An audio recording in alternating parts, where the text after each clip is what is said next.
Assalamualaikum warahmatullahi wabarakatuh. Perkenalkan, di sini saya Nengrima Rostiana dari Fakultas Dailatan Samasiro dengan Prodi Ekonomi Syariah. Akan sedikit memaparkan penjelasan mengenai validitas dan reliabilitas. Nah, sebelum memasuki materi validitas dan reliabilitas ini, di sini juga ada pengertian dan jenis-jenis di dalamnya. Yang pertama, di sini ada pengertian validitas. Validitas berasal dari kata validity yang mempunyai arti sejauh mana ketetapan dan kecermatan suatu alat ukur dalam melakukan fungsi ukurnya. Validitas adalah suatu ukuran yang menunjukkan tingkat validan atau kesahihan suatu instrumen. Prinsip validitas adalah pengukuran atau pengamatan yang berarti prinsip kendala instrumen dalam mengumpulkan data. Selanjutnya ada menurut para ahli. Nah, di sini ada beberapa. Yang pertama yaitu menurut Zainal Arifin, validitas merupakan derajat kelayakan instrumen yang berfungsi sebagai alat ukur sesuatu yang akan diukur. Sedangkan menurut Soekardi, validitas merupakan sebuah uji yang digunakan untuk mengetahui tentang kelayakan hal-hal yang diukur.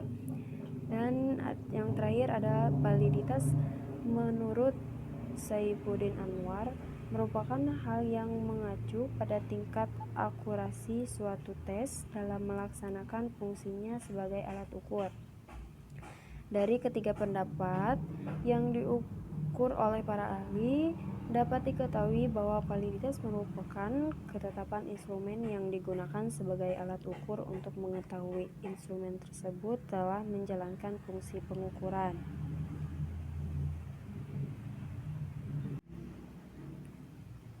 Selanjutnya di sini ada jenis-jenis uji validitas. Yang pertama yaitu ada pada validitas internal. Nah, jenis validitas yang pertama adalah validitas internal yang merupakan sebuah bentuk kesesuaian instrumen. Validitas jenis internal terdiri dari dua macam, yaitu validitas konstruk dan isi. Penjelasannya adalah sebagai berikut. Yang pertama yaitu ada validitas konstruk. Nah, jadi validitas internal jenis konstruk merupakan validitas yang merujuk pada asumsi bahwa alat ukur yang digunakan akan mengandung definisi operasional yang tepat dan berasal dari suatu konsep teoritis yang dapat diamati dan diukur. Yang kedua yaitu ada validitas isi, merupakan suatu instrumen yang memiliki keseimbangan atau kesesuaian isi dalam proses pengukuran suatu objek yang diukur.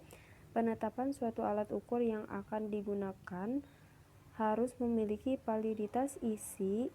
Hal tersebut biasanya dapat didasari dengan penilaian yang dilakukan oleh ahli dalam bidangnya.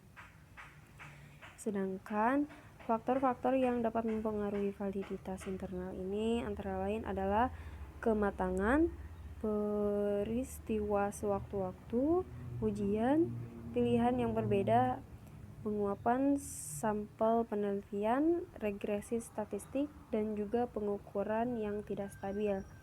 Untuk yang kedua, di sini ada validitas eksternal. Nah, validitas eksternal ini biasanya juga disebut dengan validitas empiris. Validitas ini biasanya menggunakan teknik statistik, yakni analisis korelasi.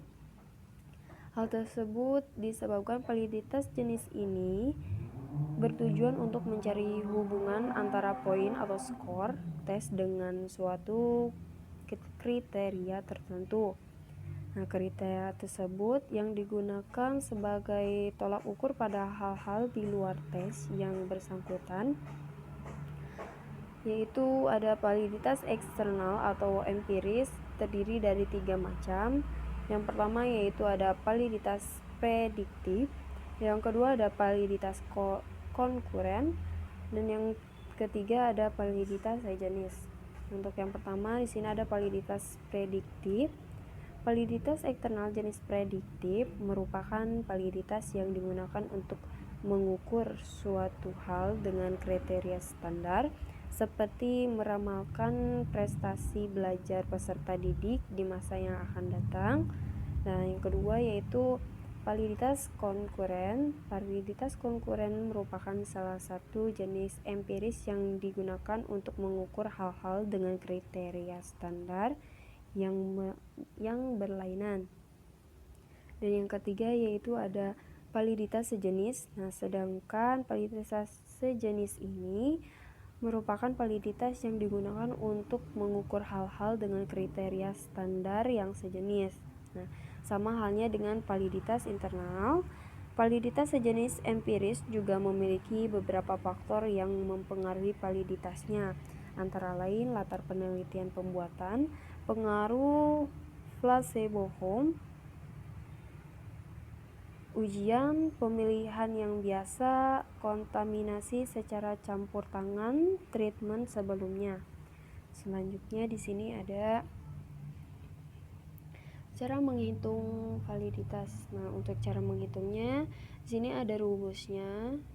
S sama dengan N per N kurangi 1 dan kurung 1 kurangi sigma N S pangkat 2I dibagi S2T, yang artinya R11 ini adalah koefisien reliabilitas, N yaitu adalah banyaknya butir soal.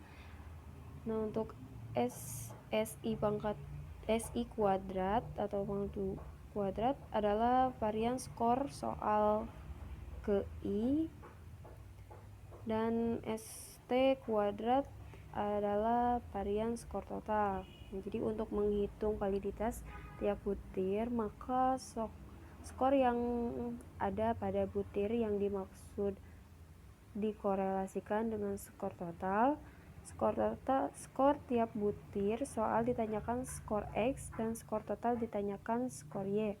Dengan didapatkan indeks validitas tiap butir soal, bisa diketahui butir soal mana yang memenuhi syarat. Dalam syarat dapat dilihat dari indeks validitasnya.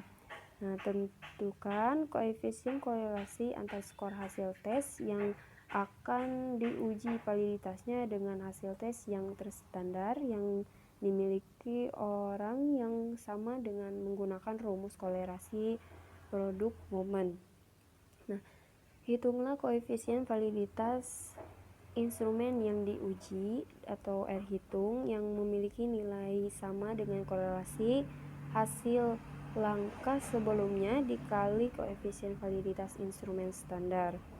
Bandingkan nilai koefisien validitas dengan nilai koefisien korelasi person atau tabel person dalam kurung R tabel pada taraf signifikasi A.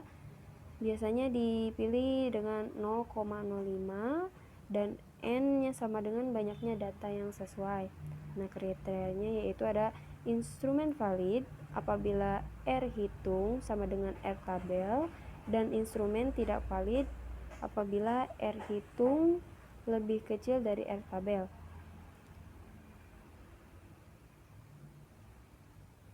Tentukan kategori validitas instrumen yang mengacu pada pengklarifikasian validitas yang ditemukan oleh Guilford.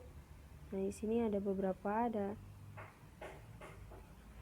yang pertama yaitu ada validitas sangat tinggi, yang kedua ada validitas tinggi, ada validitas sedang, ada validitas rendah, yang terakhir ada validitas sangat jelek.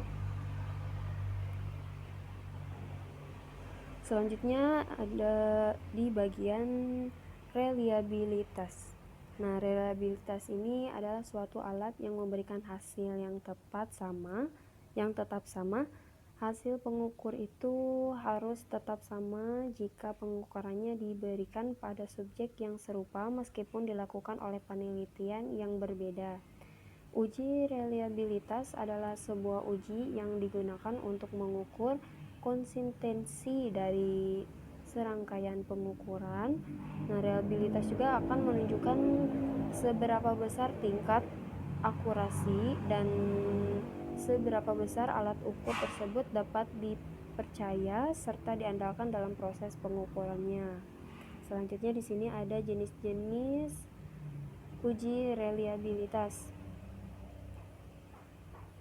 Nah, untuk jenisnya di sini ada 3 jenis. Yang pertama ada koefisien stabilitas. Untuk jenis reliabilitas, koefisien stabilitas merupakan reliabilitas yang menggunakan teknik tes dan juga retest, yakni memberikan tes kepada kelompok individu. Tes tersebut akan diadakan secara berulang kepada kelompok tersebut, tetapi pada waktu yang digunakan berbeda. Nah, untuk mendapatkan hasilnya adalah dengan mengkorelasikan tes pertama dengan tes kedua sehingga mendapatkan hasil yang sesuai dengan koefisien stabilitas. Yang kedua di sini ada koefisien konsistensi internal. Nah, reliabilitas jenis ini dapat didapat dengan cara mengkorelasikan dua jenis tes yang berbeda pada suatu kelompok. Namun, skor yang diambil bukanlah skor yang sama, melainkan skor genap untuk tes pertama dan skor ganjil untuk tes kedua. Yang ketiga yaitu ada koefisien ekuivalen. Nah, koefisien ekuivalen merupakan reliabilitas yang mengkorelasi dua buah tes yang bersifat paralel pada suatu kelompok dalam waktu yang sama dengan menggunakan metode equivalence form method. Dari penjelasan di atas dapat diketahui bahwa uji validitas dan reliabilitas merupakan dua hal yang sama penting dalam sebuah penelitian. Pasalnya, dalam penelitian hasil yang didapat harus valid dan juga reliable. Tak hanya hasilnya saja, proses untuk mendapatkan hasilnya pun sama. Di sini ada rumusnya.